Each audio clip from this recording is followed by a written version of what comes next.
இது வந்து பார்த்திங்கனாக்கா தாளிப்பு வடகம் தாங்க. டே 2 தான்.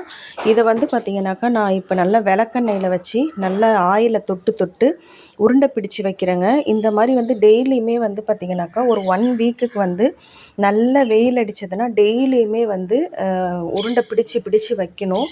அந்த உருண்டை வந்து டைட்டாக என்ன ஆகும்னு பார்த்திங்கனாக்கா உருண்டை வந்து சின்ன சைஸாக மாறிடுங்க.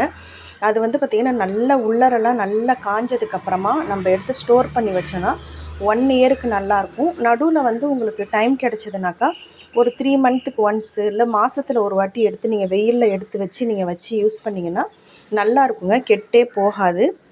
இந்த தாளிப்பு வடகம் வந்து பார்த்திங்கனாக்கா சாம்பார், அதுக்கப்புறம் வந்து கீரை கடையல், அப்புறம் வத்த குழம்பு, காரக்குழம்பு, கறிக்குழம்பை தவிர எல்லாத்துக்குமே நீங்கள் யூஸ் பண்ணிக்கலாங்க. இந்த தாளிப்பு வடகம் உங்களுக்கு தேவைப்பட்டது அப்படின்னாக்கா ஸ்க்ரீனில் தெரியக்கூடிய வாட்ஸ்அப் நம்பருக்கு ஆர்டர் பண்ணி வாங்கி கொடுங்க. இப்போ வந்து பார்த்திங்கன்னா புக்கிங் தாங்க நான் எடுத்துக்கிட்டு இருக்கேன். ஏன்னா வந்து கேட்டதுக்கப்புறமா தான் நான் ரெடி பண்ணி கொடுப்பேன். நம்மள்ட்ட இருக்கிற ஸ்டாக் வந்து எப்போதுமே நம்ம வந்து கொடுக்க மாட்டோம். அதனால் வந்து பார்த்திங்கனாக்கா தேவைப்படுறவங்க ஸ்க்ரீனில் தெரியக்கூடிய வாட்ஸ்அப் நம்பருக்கு ஆர்டர் பண்ணி வாங்கிக்கலாங்க. 1/4 கிலோ, 1/2 கிலோ, 1 கிலோ அந்த மாதிரி நம்ம கொடுத்துட்ருக்கோம்.